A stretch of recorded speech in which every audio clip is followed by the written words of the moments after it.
ప్రభువును ప్రియ రక్షకుడైన దేవుని పేరిట మీ అందరికీ శుభాభివందనములు తెలియజేసుకుంటున్నాను. జీసస్ న్యూ క్రియేషన్ మినిస్ట్రీస్ ద్వారా ఈ రీతిగా ప్రతిరోజు అనుదిన ఆహారమును మీతో పంచుకోవడానికి దేవుడిచ్చినటువంటి కృపను బట్టి దేవునికి అనలేని కృతజ్ఞతలు. ప్రియులారా, ఈ యొక్క అనుదిన ఆహారం అనే కార్యక్రమం ద్వారా అనేక మంది మేలు పొందుకుంటూ ఉన్నారు. మాకొస్తున్నటువంటి మెసేజెస్ ను బట్టి, ఫోన్ కాల్స్ ను బట్టి మేము ఎంతగానో దేవుని స్తుతిస్తున్నాం. షేర్ చేస్తున్న మీ అందరికీ మా హృదయపూర్వక వందనాలు తెలియజేసుకుంటున్నాను. వాక్య ధ్యానంలోనికి మనం వెళ్దాం. హెబ్రీయులకు రాసిన పత్రిక 1వ అధ్యాయము 1వ వచనం. విశ్వాసం అంటే నిరీక్షింపబడి వాటి యొక్క నిజ స్వరూపమును, అదృశ్యమైనవి ఉన్నవనటకు రుజువై ఉన్నది. మన జీవితాల్లో నమ్మకూడని వాటిని చాలా సులభంగా నమ్మేస్తూ ఉంటాము. నమ్మవలసిన వాటిని మాత్రం ఎట్టి పరిస్థితుల్లోనూ నమ్మము. విశ్వాసం పోస్ట్ లో వస్తుంటే అవిశ్వాసం వాట్సాప్ లో వచ్చేస్తున్నట్లుంటుంది. విశ్వాసించలేకపోవడం అంటే దేవునిపై మనము పూర్తిగా ఆధారపడలేకపోతున్నాం. సొంత ప్రయత్నాలు చేసుకుంటూ ఉంటున్నాం. తద్వారా అపజయాలను మూట కట్టుకుంటూ ఉంటాం.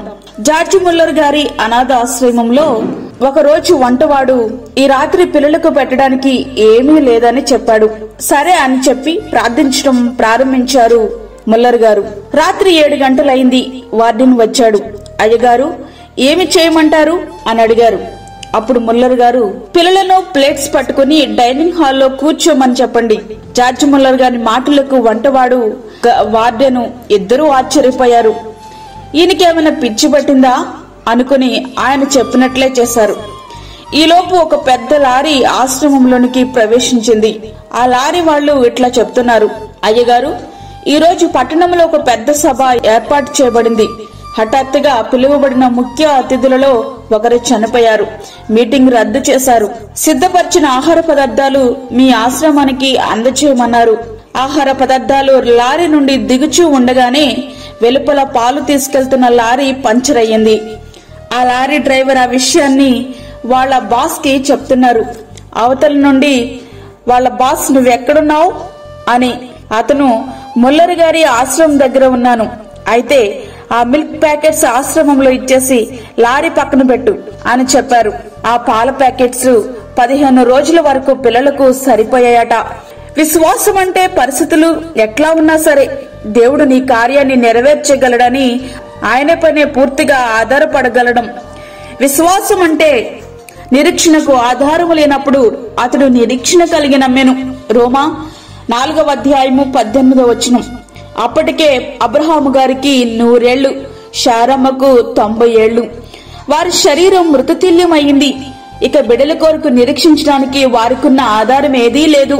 అయితే నిరీక్షణకు ఆధారము లేనప్పుడు అతడు నిరీక్షణ కలిగి నమ్మెను. ఆ నిరీక్షణ అతనిని సిగ్గుపరచలేదు. విశ్వాసమును బట్టి నోవహు అదివరకు చూడని సంగతులను గూర్చి దేవుని చేత హెచ్చరింపబడి భయభక్తులు గలవాడై తనింటి వారి రక్షణ కొరకు ఒక ఓడను సిద్ధము చేశాను. అందువలన అతడు లోకం మీద నేరస్థాపన చేసి విశ్వాసమును బట్టి కలుగు నీతికి వారసుడాయను. హెబ్రీ 11వ అధ్యాయము 7వ వచనం. నోవహు గారు అప్పటి వరకు తన జీవితంలో భూమి మీద ఒక్క వర్షపు చినుకు పడడం చూడలేదు.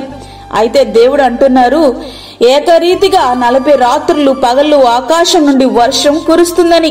కానీ నోవహు అదెట్లా సాధ్యమని దేవుణ్ణి ప్రశ్నించలేదు. విశ్వసించారు, అంతే. తన కుటుంబాన్ని రక్షించుకోగలిగారు.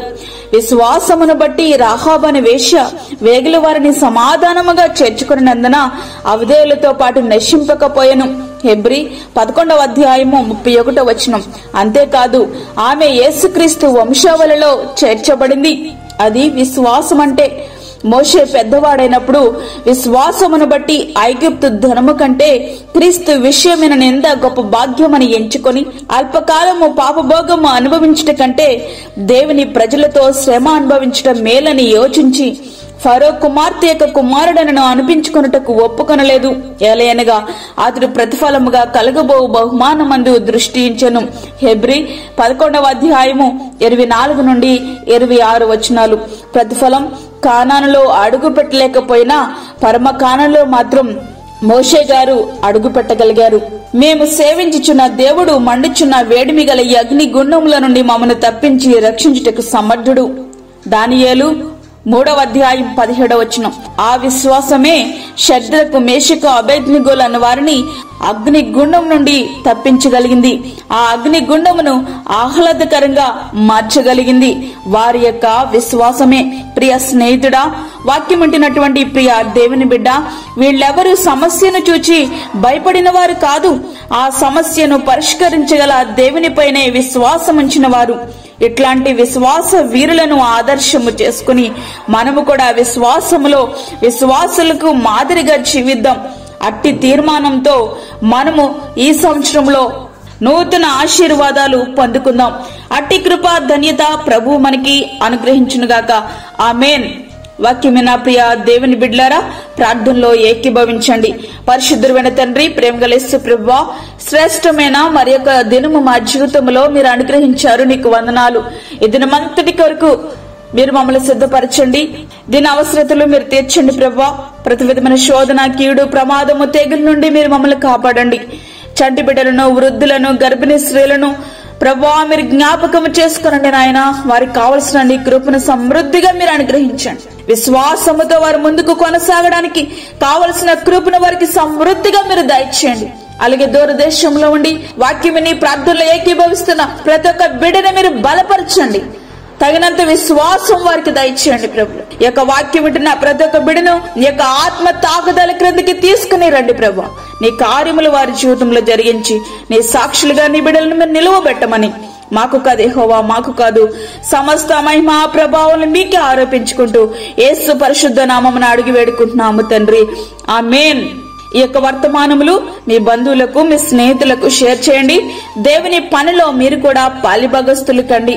అదే విధంగా మీ ప్రార్థన అవసరతలు మాకు తెలియచేయండి. మా ఫోన్ నంబర్ 9177377559.